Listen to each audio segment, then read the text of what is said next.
advice from the PSC on how to recruit cabinet administrative secretaries at a time that we are saying we cannot afford the cost of running these offices.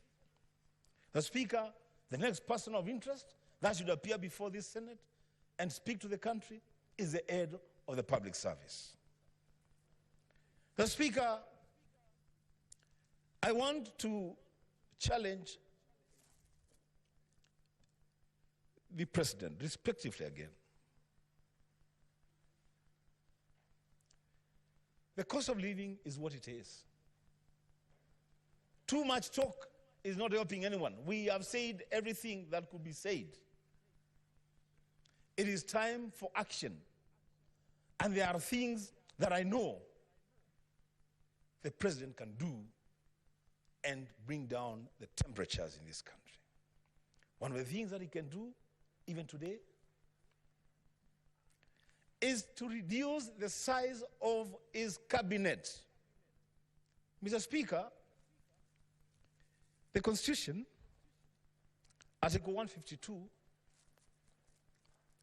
gives the President the minimum number of cabinet secretaries and the maximum number. He can appoint between 14 cabinet secretaries and 22 cabinet secretaries. As we speak now, we have 21 cabinet secretaries. The Speaker, I want to call on the President, as a demonstration that he has listened and understood what the people are saying. Reduce the size of your cabinet from 21 to 14, the minimum. Merge departments. Reduce the number of principal secretaries from 51 to around 30, or even 14, to match the number of cabinet secretaries that we have. The Speaker, and there is comparable jurisdiction to this argument. When you look at the United States of America, where we go to borrow money all the time, and we go for benchmarking all the time, Senator Alwale, the size of the cabinet in the US is 15, with a population of more than 340 million people. 14 cabinet secretaries in the US.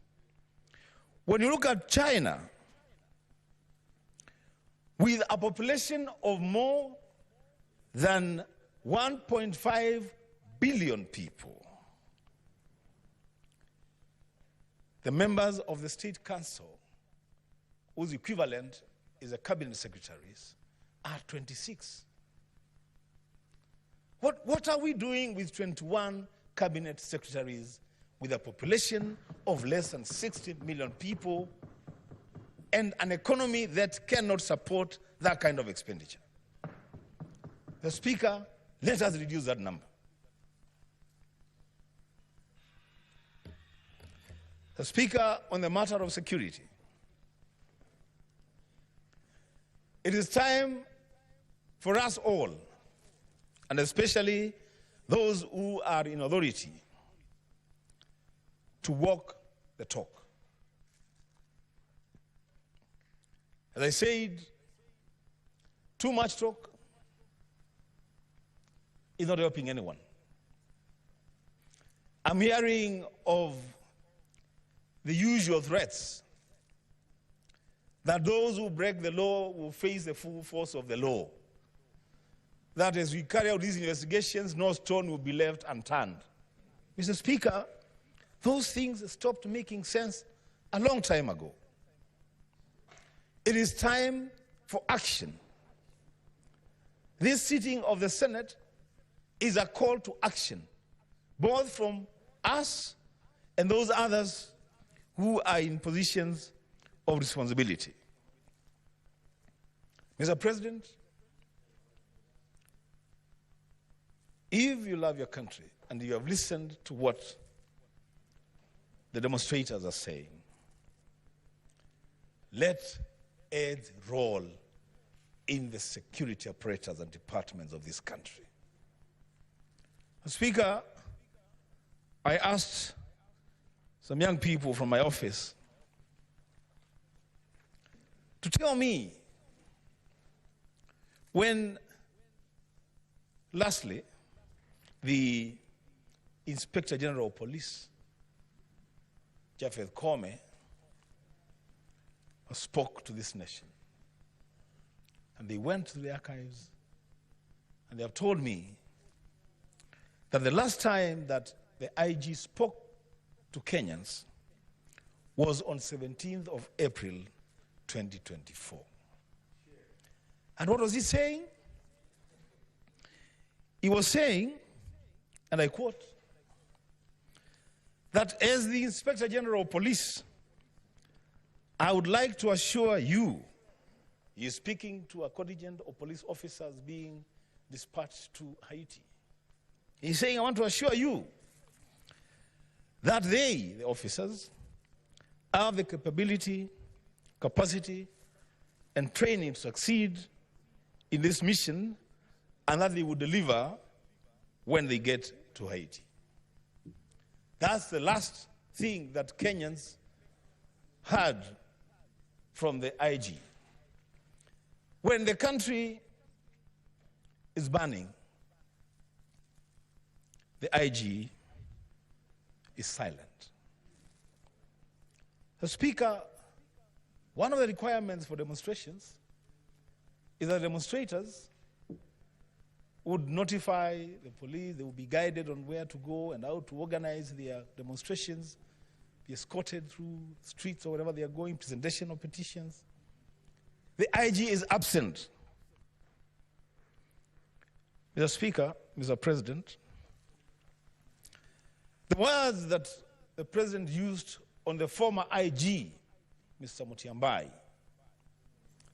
on the level of incompetence and being clueless, perhaps those words are better suited used on IG Kome. Perhaps actually the President spoke too early when he addressed Mutiambai. Talking about incompetence and lack of capacity, the Inspector General of Police is the embodiment of lack of capacity to lead the Kenya Police Service. Mr. Kome must leave office immediately for this country to enjoy peace and tranquility. The Speaker, lastly, let me speak very briefly on this matter of corruption. The Speaker, corruption has become the order of the day in this country. Unfortunately, the institution that has been charged with the responsibility of fighting corruption is itself the biggest den of corruption. The EFCC, the Speaker, is either unwilling or unable to fight corruption in this country. They will not help us in this journey. The Speaker, I've listened to the presentation by the majority leader on the performance of the judiciary. Though I have gone on record to applaud the CJ, the Chief Justice, for having the courage to lead from the front, a lot more needs to be done in the judiciary, and especially on matters corruption. That justice now has become a commodity of sale in the judiciary is a very sad state of affairs in our country. We want this monster to be tackled properly, and the Speaker also challenged the demand side of corruption. Because there's also that demand side of corruption, Mr. Speaker. We must have a candid conversation as a country. When churches and schools and hospitals and all manner of institutions, when they look at their members of parliament, the people serving the public service, as the people who are supposed to give them money in Arambes to do all these manner of things every weekend, every day of the week. Where is it that we expect these people to get this money from? Mr. Speaker, we must have a national dialogue, a national conversation on how to fight corruption. But lastly, Mr.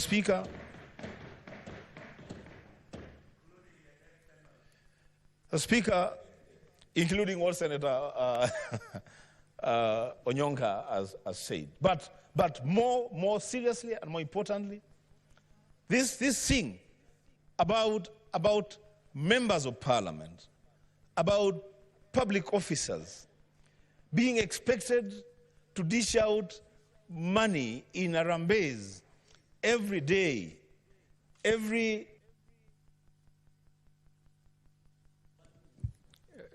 Let's add 2 minutes for the senator to conclude. Thank you, the Speaker, for indulging me. So this idea of members of parliament being seen as moving ATMs, people who have so much money to just give, to people. Mr. Speaker, that will not help us. We must learn to live within our means, both the leaders and the people being led. Let people not expect too much money, too much contributions from members at a time that we are saying we must uphold austerity for this country to move forward. Lastly, Mr. Speaker, as the majority has said in moving the motion, let us now have a new budget estimate tabled before Parliament so that now we can debate and pass a budget that reflects our ability to finance our own operations. There's no reason why the members of the National Assembly added themselves 30 million shillings for CDF. What for? If you multiply 30 million shillings by 280 constituencies, that is 87 billion Kenya shillings. 8.7 billion Kenya shillings. Why are we doing that? For what? In fact, that money should be going to counties as part of the equitable share. The Speaker, we must confront these issues and deal with them as they are. The Speaker, with those many remarks, I support the motion. Senator Samson Cherargei.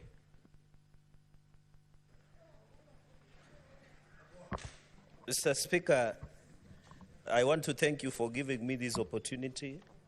I want to congratulate the majority and minority leader and my colleagues, Mr. Speaker, for having to resist the temptation to go and hide, just like our colleagues have done, Mr. Speaker. I would be somewhere in Kimondi Forest near Kapsabet, running away from my president. And I want to ask, in fact, this should be corruption, where you run away from your duty, Mr. Speaker. I remember when we were supposed to resume is when unfortunate events and incidences were happening in the city, Mr. Speaker. Mr. Speaker, I'm happy that I'm among the senators who found it wise to continue with our duty because we are being paid to proceed with our duty as envisaged by Article 96, Mr. Speaker. Mr. Speaker, I want to tell Kenyans, including our young brothers and sisters, the Generation Z, because some of us are millennials, that we have heard you, we listen to you, we apologize for some of the transgressions that might have escaped our attention in addressing some of the challenges, Mr. Speaker. Mr. Speaker, while a lot has gone through in this country, we must agree that some of these challenges that we face as a nation, Mr. Speaker, built up for many years, many decades, Mr. Speaker, many challenges since, Mr. Speaker, the onset and independence, both pre and most post-colonial independence of this republic, Mr. Speaker. Mr. Speaker, on Tuesday, when the young people decided to visit Parliament and enjoy the hospitality, although they went away with a number of flags, Mr. Speaker, and also were able to take photos at the floor of the House, at the National Assembly to be precise, And I saw one of the pastors, I don't know, speaking at that aftermath, Mr. Speaker. It was very unfortunate, Mr. Speaker. I saw people who are running helter and skelter, Mr. Speaker. The unfortunate part, as we was some of the media houses were streaming live, Mr. Speaker, exposing the lives of many members of parliament. Mr. Speaker, I know yourself, not specifically, but the substantive speaker and Senator Chute and other colleagues said to use ambulances, Mr. Speaker, to escape the arm, Mr. Speaker. Even as that happened, Mr. Speaker, and I want to point out this, under Article 118, Article 34 and 35, right to freedom of information and media, we should not, even at any given time, Mr. Speaker, block or deny access to media the way it has been done, Mr. Speaker. We should look access of media to the floor and to parliament prisons case by case, Mr. Speaker, because I'm told there is a silent gag order that has been issued against access of media to the prisons. Very unfair. Kenyans need to know what is happening, especially as the legislators transact business, Mr. Speaker. So I hope through your office you can consult and ensure that case by case, while I do not agree that media were able to expose members of parliament and report live that they were being evacuated through the tunnel or being taken away by the ambulances or they were changing clothes, Mr. Speaker, I met one member of National Assembly decided to remove the entire suit and wear a vest and a boxer to escape the rat, Mr. Speaker, through Landimawe, Mr. Speaker, in this city. While those are tactics that people evaded what was happening in that day, Mr. Speaker, it is not a justification to deny media access and access to media to the prisons of parliament. And therefore, I want to ask your office and Parliamentary Service Commission to resist the temptation to give out unconstitutional orders of denying access of media, because Kenyans need to know what we are doing. Mr. Speaker, I've used an example of 1932, when there were allegations that there was a letter that was being sent to the House of Congress and Senate that had poison. The Congress decided to close the House and run away. In the subsequent elections, the entire congressmen were voted out, but the Senate of the Republic of United States of America remained true to its cause and addressed the remember. And that is why we have distinguished ourselves, Mr. Speaker, as the upper house. Mr. Speaker, there are many issues that young people have raised. Issue of corruption, issue of governance, both at national and county governments, Mr. Speaker, issue of lack of opportunities, issue of nepotism, Mr. Speaker, issue of not being listened to. Mr. Speaker, there are many challenges, and I want to assure the Gen Z and any other Kenyan, Mr. Speaker, Parliament is a public place. If there were proper organization, they would have accessed Parliament. Many Kenyans access Parliament. I want to put this straight, Mr. Speaker. Under Article 126, 1 of the Constitution of Kenya, Mr. Speaker, Parliament can sit anywhere. And I want to call upon the Gen Z and any other Kenyan can sit in Uhuru Park. Parliament can sit in Migori. That is why we have Senate Mashinani, Mr. Speaker.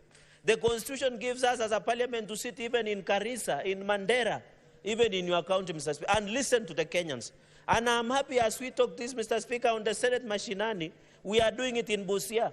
We have done it in Makueni. We did it in Turkana. We have done it in Uasin-Gishu, Mr. Speaker. Kenyans should know that Parliament is ready to listen to them. Under Article 126 of the Constitution, Parliament can sit anywhere within the border. Even if they want us to sit in KICC, we can sit there, Mr. Speaker, and listen to Kenyans, and especially the Gen Z, Mr. Speaker. Number 3, Mr. Speaker, from the onset, I want to send my deepest condolences, Mr. Speaker, from my family, from myself and the great people of Nandi County, to many Kenyans who have lost their lives, unfortunately, and wish quick recovery to many Kenyans who, as both, Mr. Speaker, have endured injuries during this, Mr. Speaker. And therefore, Mr. Speaker, even when we exercise Article 37, Mr. Speaker, the law is that it must be peaceful and unarmed. On the first few days when the young people came out, Mr. Speaker, The protests were largely peaceful. It was later, Mr. Speaker, infiltrated by the criminals, Mr. Speaker. I've seen incidences where the security officers have been injured. You remember the inspector of the police that lost both hands, Mr. Speaker? We have a number of police officers who they have injured and some have lost their lives, as well as the protesters, Mr. Speaker. I want to ask, even as you protest under Article 37, Mr. Speaker, which is your right, peacefully and unarmed, let us resist the temptation of allowing goons and criminals to infiltrate, Mr. Speaker. And I want to challenge the DCI and other security agencies, Mr. Speaker.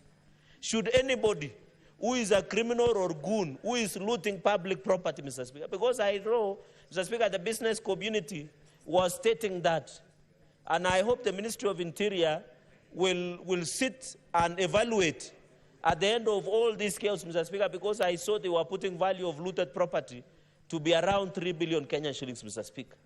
Therefore, I want to challenge, Mr. Speaker, that even as young people and any, they should do so in a peaceful manner, and the police should provide, Mr. Speaker, the necessary security.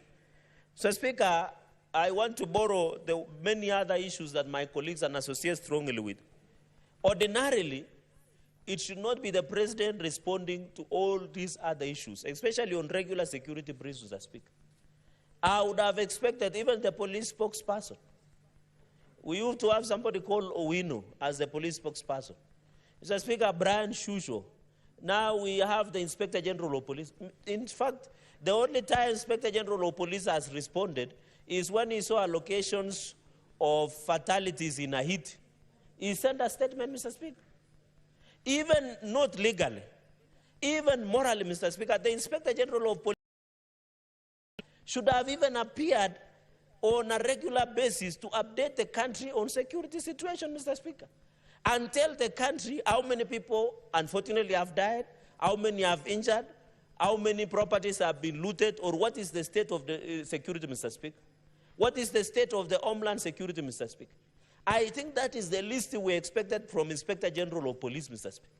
And therefore, I think his stay in office is no longer tenable, Mr. Speaker. We must do a proper reshuffle within the security apparatus of this country, especially the homeland security, Mr. Speaker, so that we have a police service, not a police force, as was envisaged by the Constitution of the Republic of Kenya, Mr. Speaker. So I agree with my colleagues that the Inspector General of Police must be called out for failing to provide leadership, Mr. Speaker, for failing to morally and legally even update the country on security situation, Mr. Speaker. We are being told there was demos, Mr. Speaker, yesterday. There are others being planned on the way. The least we expect, cases of where police have shot, Mr. Speaker, incidences. It should be briefing the country at what circumstances that the police shoot some of the protesters, and are they working together with Independent Policing Oversight Authority, IPOA, Mr. Speaker. Number 3, Mr. Speaker, is on corruption. My colleagues has put it, we know, Mr. Speaker, when I raised an issue of opulence of some of the cabinet ministers, I was blasted, I was accused of being jealous, I was accused of not knowing how to do deals. Mr. Speaker, I was accused of coming to take tea and mandazi in parliament instead of going to Tanzania and other countries to broker deals, Mr. Speaker, which is very unfortunate. And I was just calling out, don't eat too much and vomit before the feet of Kenyans. As a former ambassador would say, Mr. Speaker. Even in my culture, where I come from, you don't eat and open your shirt. It is a culture, Mr. Speaker. And I called out, and you remember, I was being blasted left, right, and center, Mr. Speaker, and I warned them that if this trend of displaying opulence by members of parliament and some cabinet ministers without humility, and I'm happy, Mr. Speaker, for the last 2 weekends, at least the quality of hair has improved. Because when choppers were crisscrossing, it was also affecting our agenda of climate change, Mr. Speaker, where people would fly in, land, reorganize the program of a funeral or a church service, speak, insult other elected leaders, Mr. Speaker, call them dimwits, call them fools, the way I was being called in Nandi last year, give out the money that God knows where they got it from, millions of shillings, and they fly away from the chopper, disrupting Mr. Speaker, a social function for the next 1 hour or 30 minutes, Mr. Speaker, until they settle, Mr. Speaker. So the issue of corruption, and I think, Mr. Speaker, as a proposal to the President and EACC, Mr. Speaker, we must start doing lifestyle audits to all of us, state officers and all governors. Any person who is serving in a public office, we must do lifestyle audit. We must know, so that the reason Kenyans were on the streets, the reason Gen Z were calling us out, is because they are wondering, how can you contribute 20 million shillings in an Arambe, and yet they don't have even 100 shillings. They were wondering, minister would be an Arambe counting millions of shillings, and the roads are not there, Mr. Speaker. And the water is not there, Mr. Speaker. So they are wondering, we are telling them the economy is bad, but we preside an Arambe worth millions of shillings, Mr. Speaker. It is not bad to do an Arambe.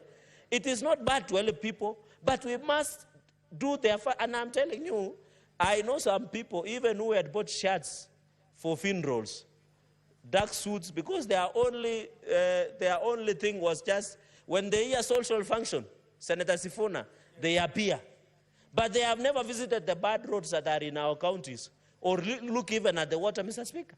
But they will find time to go and insult other leaders, Mr. Speaker. I think corruption also is not doing your job. Mr. Speaker, it doesn't necessarily that you have stolen, failing to do your job with integrity, reporting to your duty station. And therefore, number 3, I propose that EACC must be disbanded forthwith with capital letters.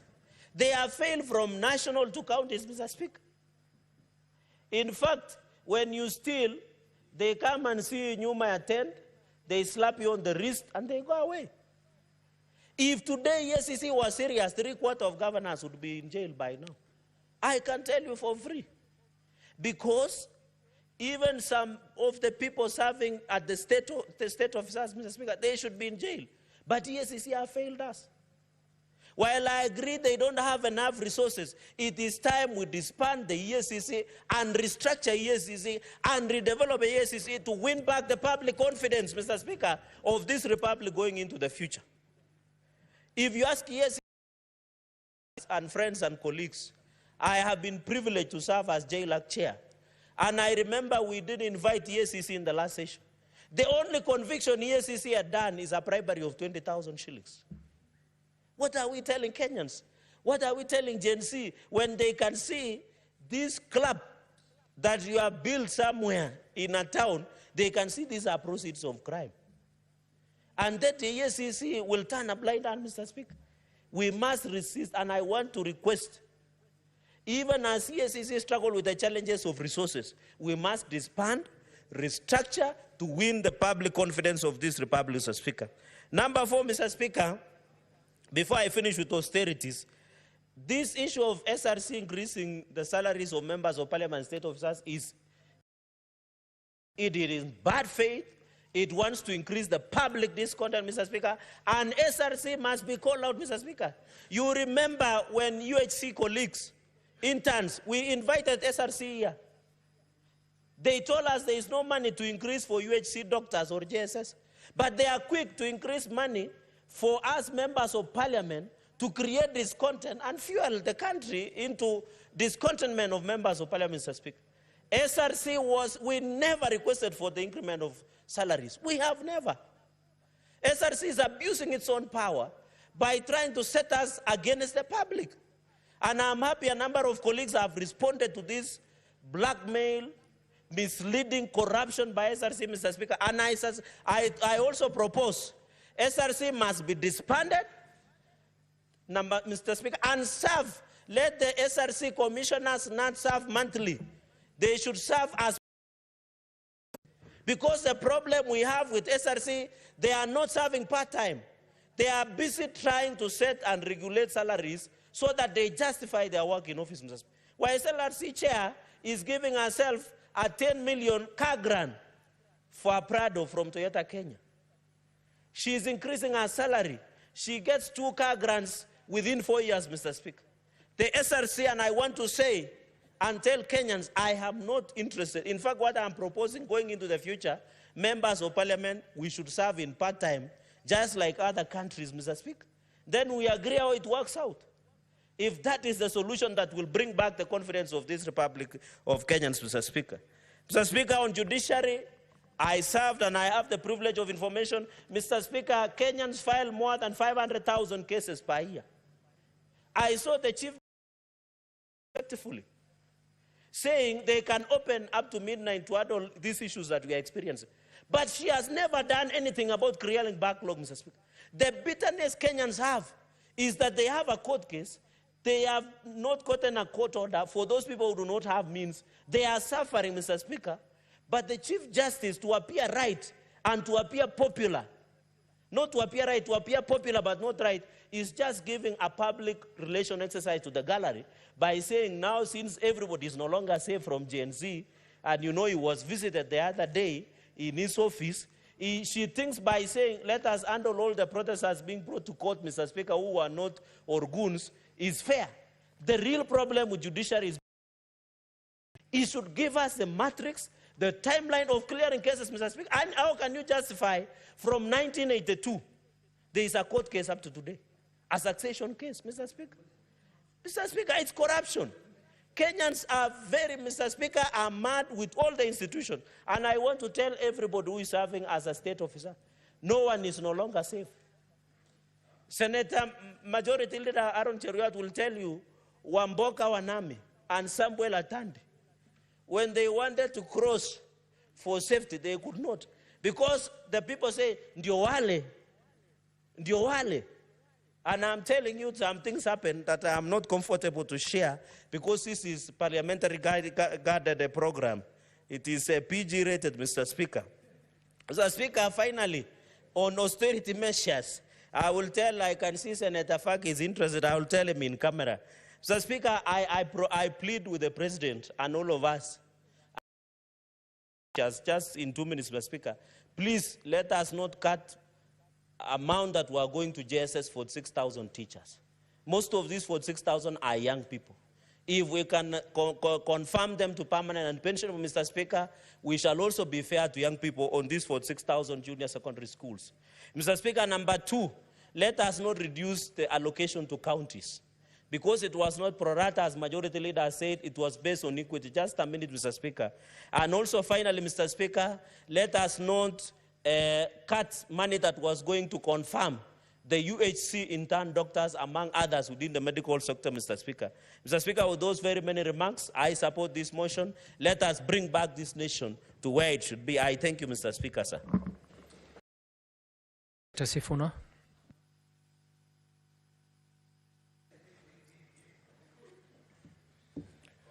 Yeah, thank you very much, Honorable Chair. First, let me start by saying that I want to laud the leadership of the majority and the minority sides that have brought this motion this morning. And to just say to the Honorable Senator Aaron Cheruiyot that you will struggle, my brother, to make a better speech than what you've made this morning. And I am sure it has given a lot of hope to a lot of people in this country that, in fact, this institution of the Senate can rise to the occasion when other people are failing. They say that with great power comes great responsibility. And I don't think that in this House there was somebody with a greater responsibility, leader, to set the tone for the discussion that we want to have this particular morning. I think I hear what Kenyans are saying. They want to see from the leadership of this country contrition. They want to see remorse. They want to see us taking responsibility for everything that has happened, that has led us to this particular moment. And allow me to follow in your footsteps and also tender an unreserved apology to the people of Kenya if I have contributed in any way by my conduct, by my speech, to bringing the country to where it is today.